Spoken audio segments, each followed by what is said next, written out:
Welcome everybody to the last video of 2020. I'm going into this one as a unedited notes. So I'm not going to be doing any editing, any cutting. This is one of those videos where you get to see me bumble away, and where I would have normally made cuts, they're all going to be in here. And this video, we're looking at those albums that surprised me as well as those albums that disappointed me.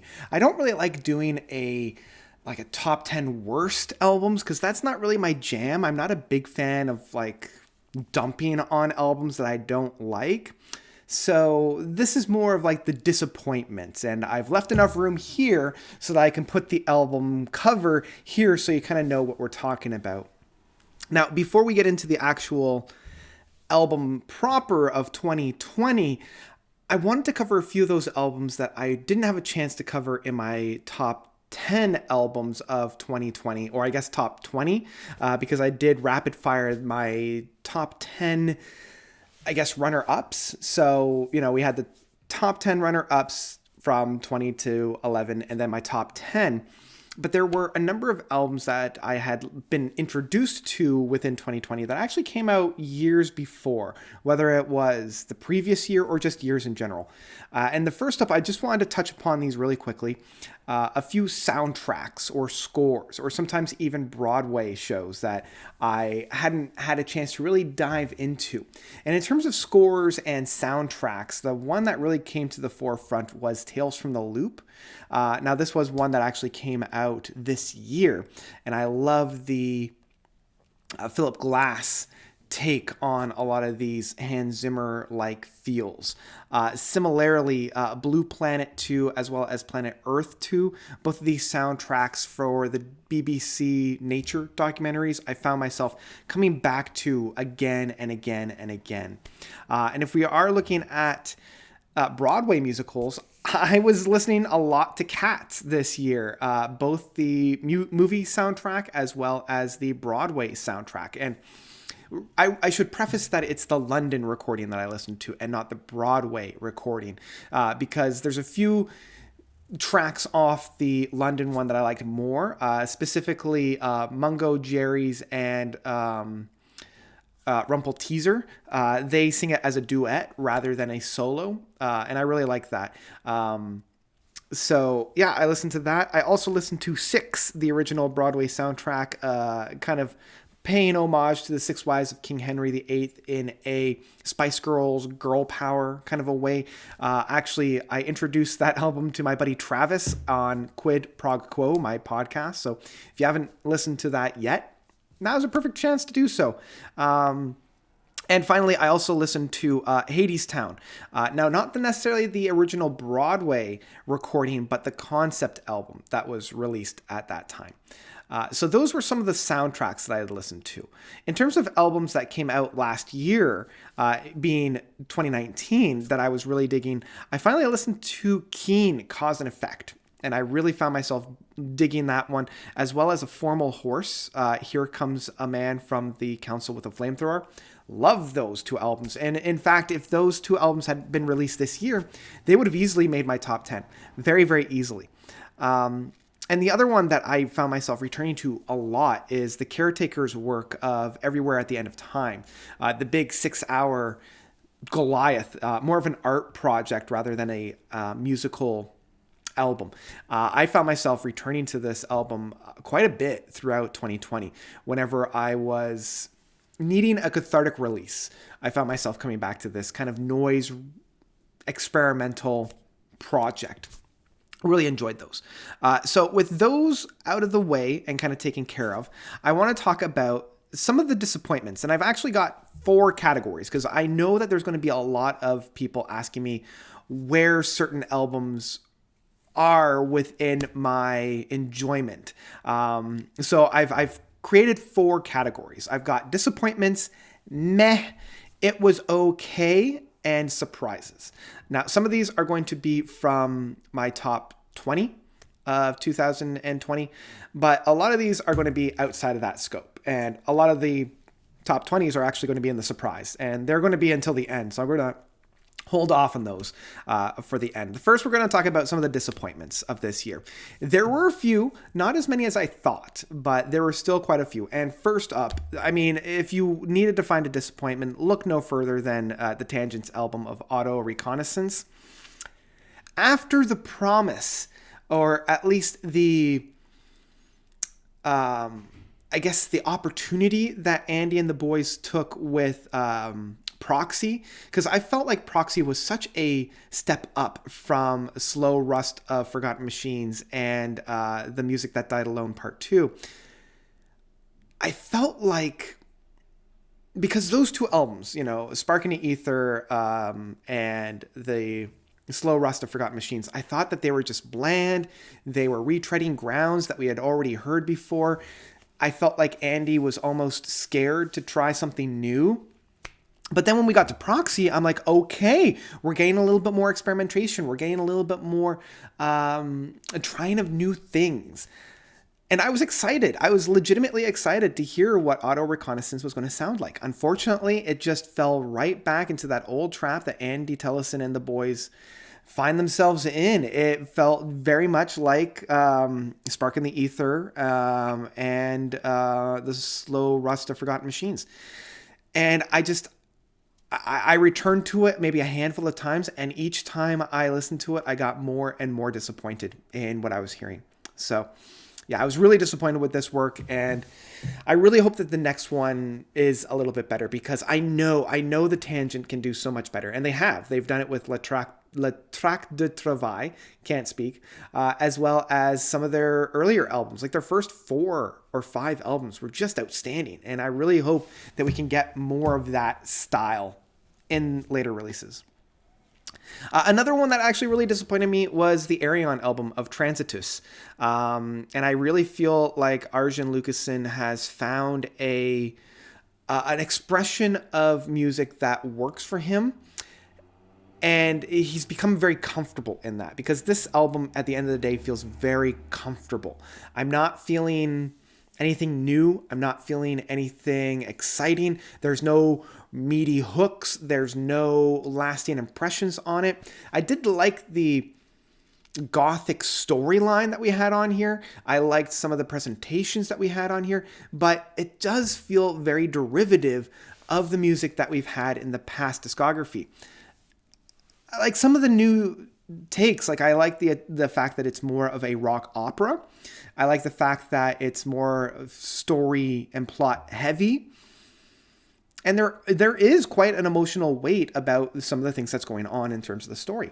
I just felt like the album overall felt very flat. There was no emotional connection within all the emotional outpour that we had within all the characters that are going on. So I was very let down with that one.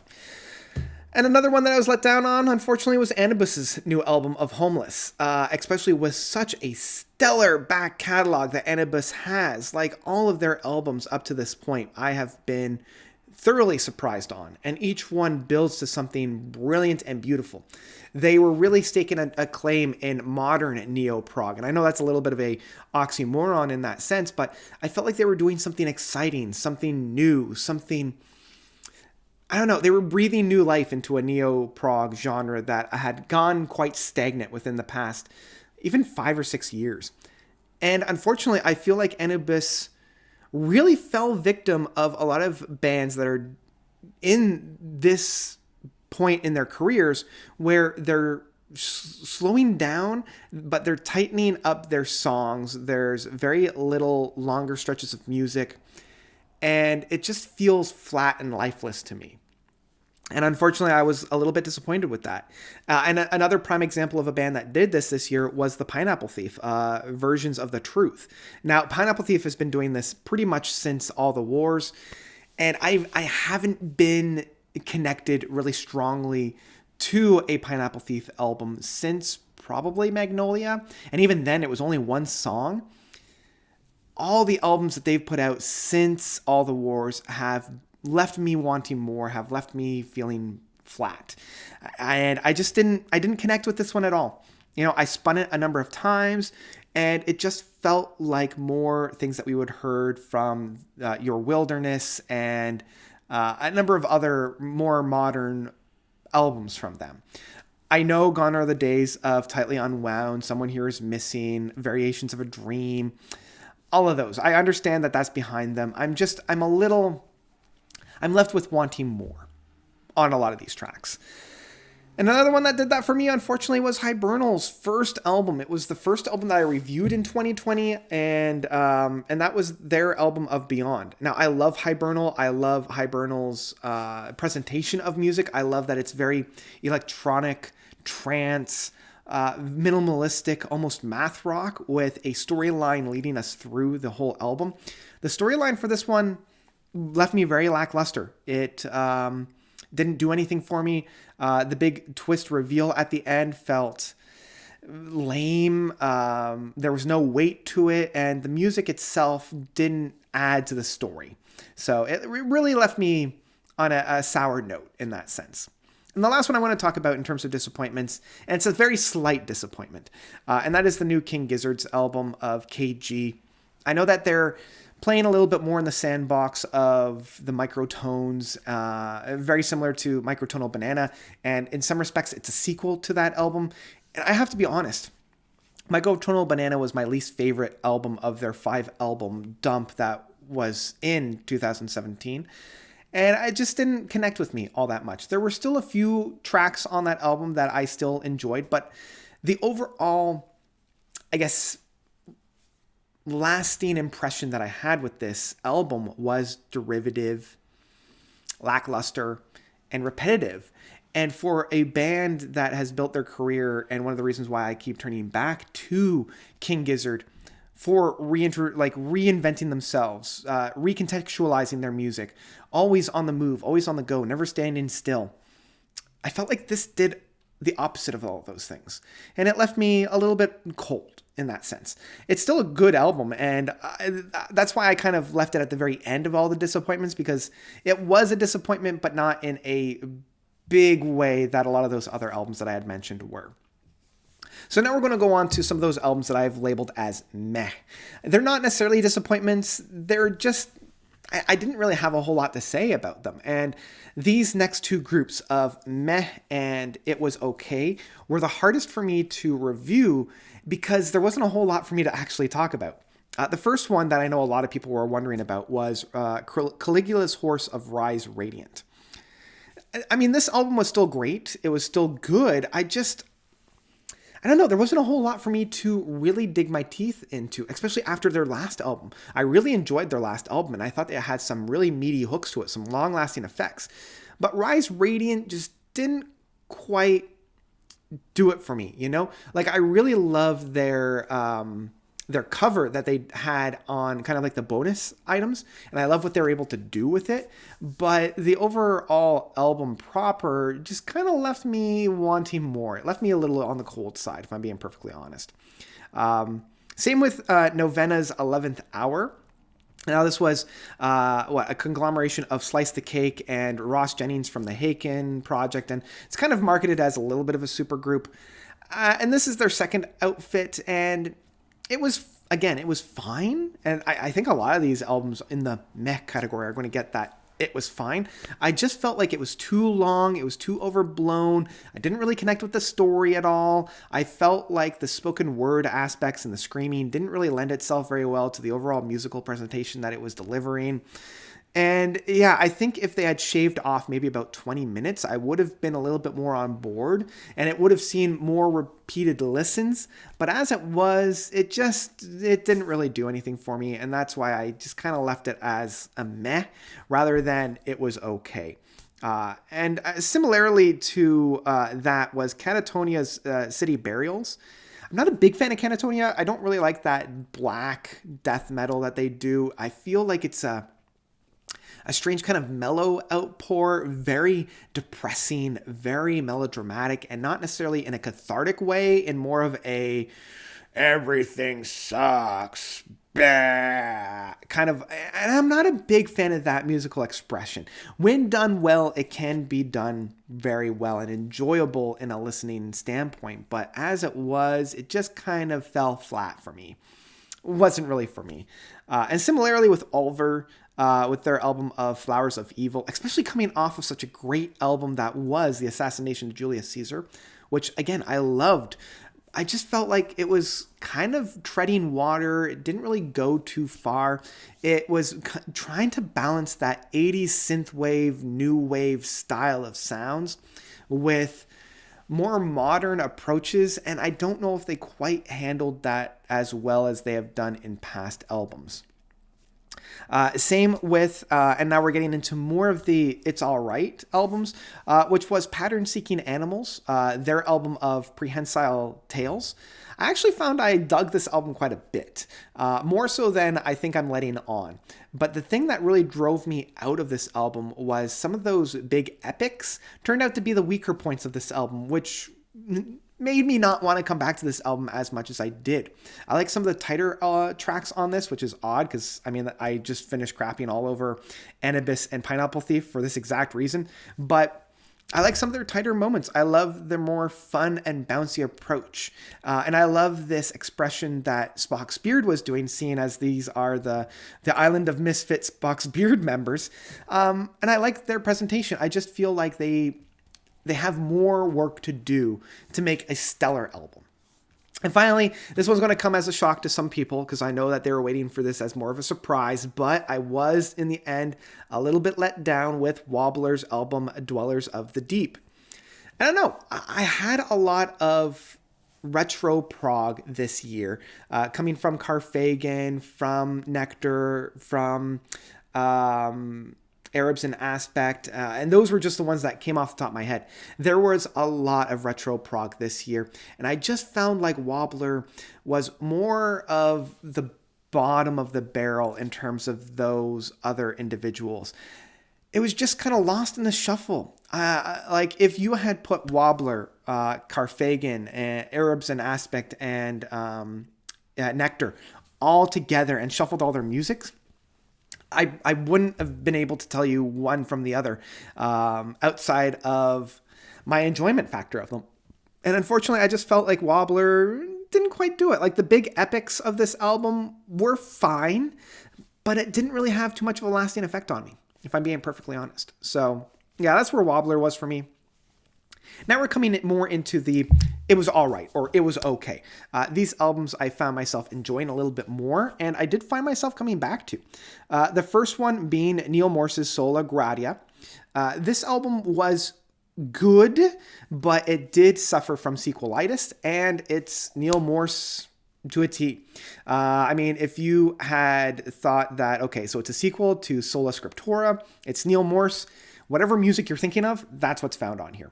I will admit, the last 3 tracks, though, really stood out to me as being fun, big prog, and I did find myself coming back for those tracks, but overall, it was very safe, very familiar, and nothing out of the ordinary for Neil Morse. There was nothing really to write home about within this expression. The other one that I found was kind of along the same lines was Feelings Are Good by The Lonely Robot. I really love John Mitchell and all of the things that he's done with Arena, with Frost, and I really love Lonely Robot. Like, I really love The Big Sleep, or is it The Big Dream? The second album that he put out. And the first album of just the self-titled was still pretty good. The last one, though, didn't quite connect to it. So I hope that this was kind of a branching away, but I did find as though this one was just kind of more of the same, didn't really connect too much with this one, and I felt like it was very derivative. And if I wanted to listen to Lonely Robot, this wouldn't necessarily be where I would start. So yeah, it was just kind of more of the same. Another one that was more of a surprise than it was all right was Deep Purple's new album of Whoosh. Still not as good as What Now, or their other album that came out. I think it was like Infinity or something along those lines.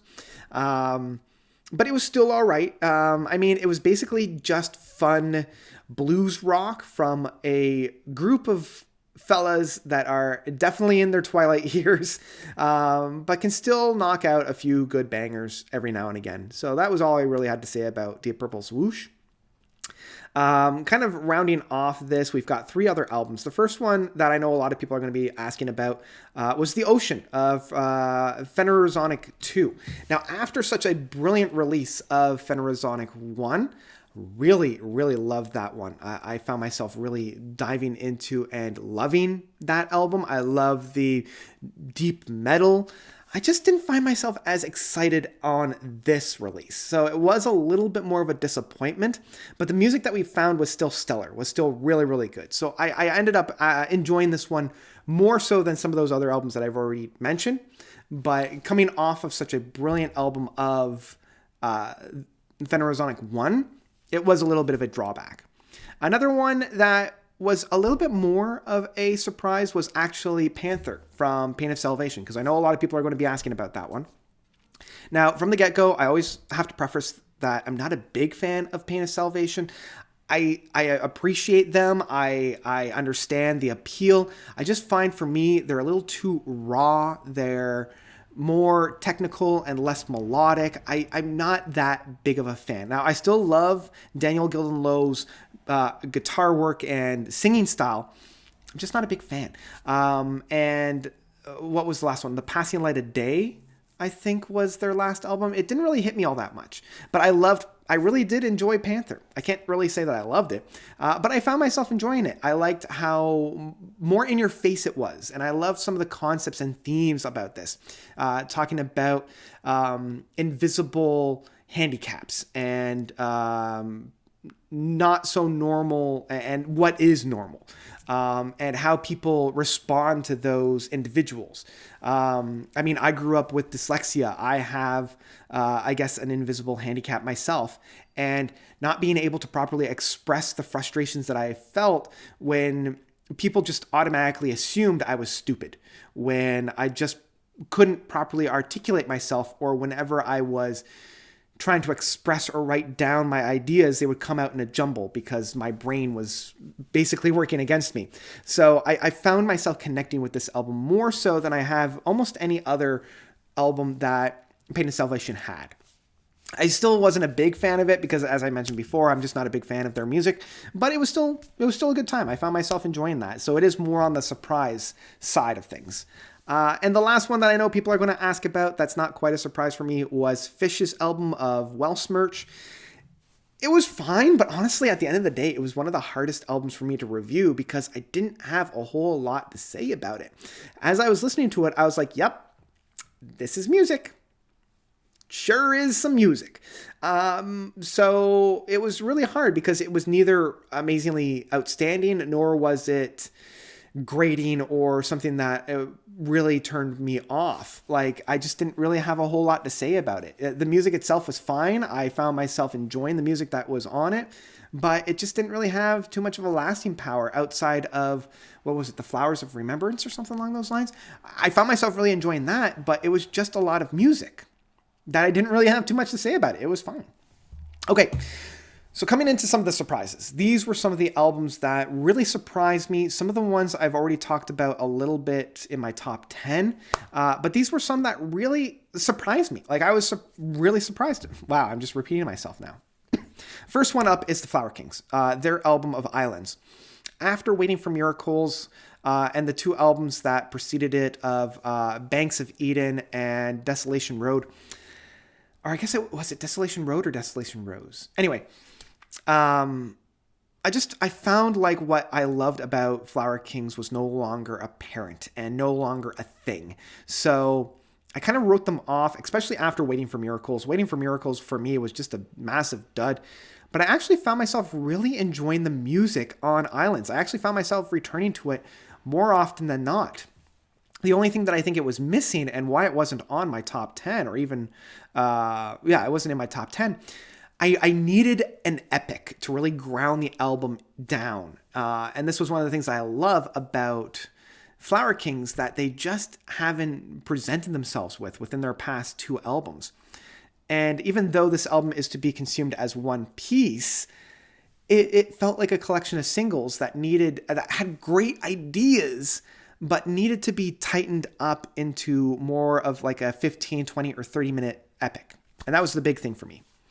Another one that was surprising to me was Hibernal. Again, twice on this list. One was a disappointment. The other was a surprise. A, because it came out of nowhere. But B, because I actually found myself really enjoying this, and it was Relic. Really found myself digging this. I love the storyline a lot more. I love the characters. I also love how the music really emulated the story that was going on within and around it. I found myself really enjoying that one. Another one that I found really enjoying was John Petrucci's Terminal Velocity. This was the first time in over a decade that Mike Portnoy and John Petrucci were working together, and oh man, it was so much of a homecoming for me. It was such a breath of fresh air, and the chemistry that these two guys have together was infectious. It really was. Like it really brought me back to the heyday of Dream Theater, and I loved how these two boys play off one another so brilliantly. And I can't wait for more. I know that Liquid Tension Experiment 3 is coming out, and I'm so ready for that. I can't wait. And this was just a really good album for me. Even though I'm not a big fan of instrumentals, I love this album. Another one that I really liked was Gazpacho, Firebringer. I need more time with it. I really, really do. It's nowhere near as good as, say, like TikTok, Night, or even Demon. I wouldn't even say that it's as good as Massa Atropos and March of Ghosts. This is more along the lines of like some of their earlier albums, like Firebird or When Earth Lets Go. But it's definitely streets ahead of Soyuz and Moloch. So I love how experimental, impressionistic, intimate, and very abstract this album was. And I need a lot more time with it, if I'm being perfectly honest. This is definitely an album that is going to mature and grow a lot throughout the years. Another one that I wanted to talk about was Lumiere, their album of Curve, Axis, Symmetry. The last two tracks off of this album really knocked it out of the park. I loved these. The first, like, 3/4 of this album, I shouldn't say the first, but like the bulk of this album is still kind of just generic prog metal, and it's fine. Like, it's good music, just nothing really to write home about. It wasn't until those last two tracks that I found myself really, really excited about, and it gave me a reason to re-listen to it. So I really like that one. And the last one I want to talk about, the one I want to end this all off on, is Ava Max finally released her full-length LP, which was Heaven and Hell. I loved it. What can I say? I really, really found myself digging this album. And I love how she kind of split herself into two, one being more optimistic, happy, and poppy. The other one being more dark, menacing, and revolting. Not revolting in like a, I don't like it, but more of like a revolution, more of a damning the system kind of a thing, more of a critique. And I found myself, I love her music. I love her expressions. I love her voice. I love how catchy these pop songs are. And I mean, the other two big pop albums that I love this year was, Taylor Swift's Folklore, as well as Carly Rae Jepsen's Dedicated Side B.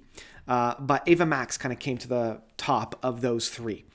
Well, I guess Taylor Swift's Evermore came to the top of even that, because it made my top 10. But I still love the expressions on this one, and I loved hearing Ava Max's music in a longer stretch of sound. So there you go. There is my whole disappointments and surprises, as well as some of those that are found in between, because I know a lot of people are going to be asking me what my thoughts on certain albums were. So I tried to put as much of those in this video as I could. And I hope you really enjoyed it. What are some of the albums that I still haven't talked about? Probably because I haven't heard them yet, because, there was a lot of music that was released in 2020 that I just didn't get to. It was a tough year, you guys, and I found music as a solace, but even so, I kept coming back to those albums that I knew were going to lift me up. And if you haven't seen them already, they're probably up in my top 10, and those were the albums that I kept coming back to for a good pick-me-up.